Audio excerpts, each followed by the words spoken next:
exactement ça j'avais besoin. Tu sais, Jacques, le premier bateau à vapeur a descendu le fleuve la même année de ta naissance. On n'a jamais vraiment perdu le français en Louisiane. Ouais. Il y avait des générations qui étaient punies et humiliées à l'école parce que leur première langue était le français et tout ça, mais il y avait quelque chose qui restait fort dans notre culture. On ne lâche pas facilement.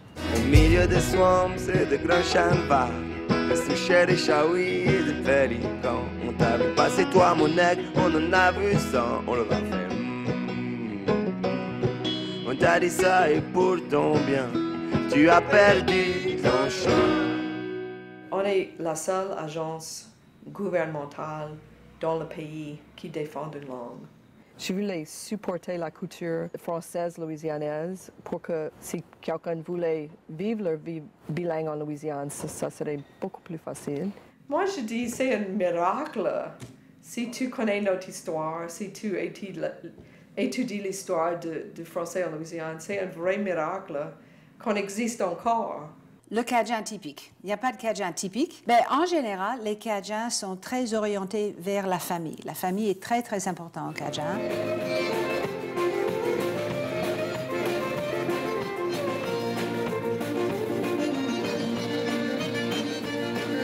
J'aimerais voir les parents de les petits, montrer à leurs petits comment parler français. Parce que si ça fait pas ça, on va le perdre. J'avais la chance d'étudier le français cajun ou louisianais à l'école. Ça, c'est rare. C'était rare à l'époque et c'est rare encore aujourd'hui.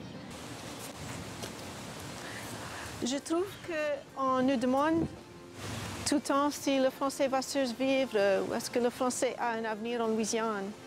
C'est comme si on a une vieille tante et on arrive tout le temps chez la vieille tante pour dire « Hey, vieille tante, t'es pas morte? »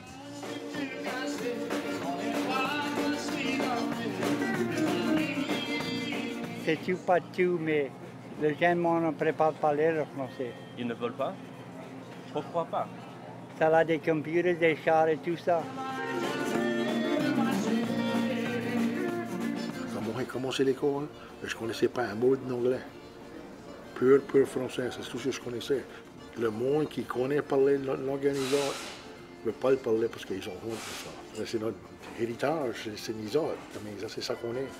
On n'est pas anglais, on est des Français.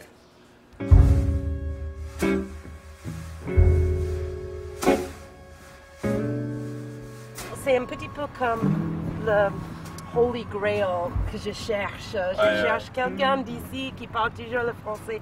Et les gens disent « Ah, il y a une vieille femme qui venait à mon église, elle parle toujours le français. » Je dis « Bon, est-ce qu'on peut se rencontrer ?»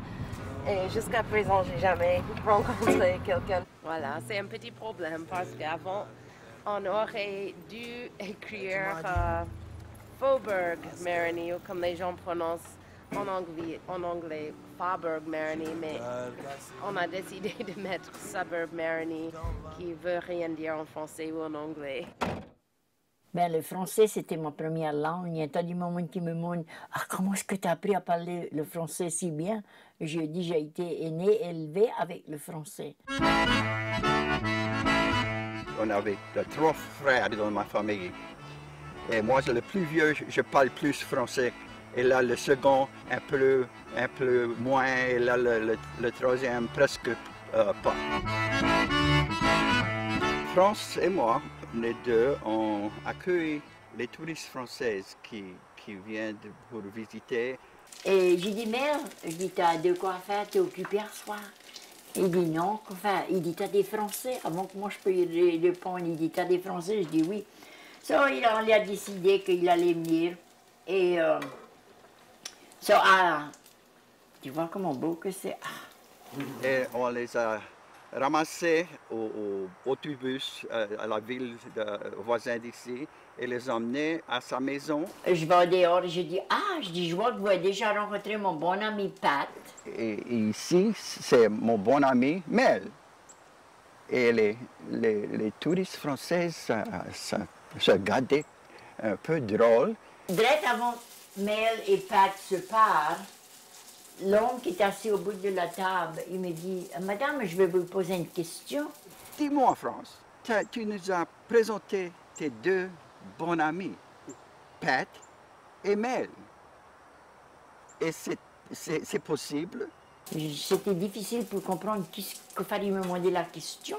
Comme on dit en France, un bon ami, c'est une affaire sexuelle. Oh, ça figure à rougir, elle avait honte. Ça demande les différents mots qu'on utilisait. Comme des fois que ça peut, comme on dit en anglais, sticky, ça peut être un petit peu collant.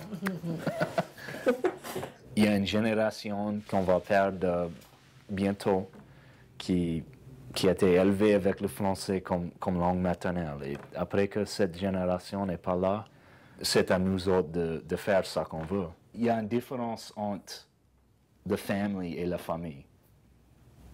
Pour moi, il y a quelque chose là.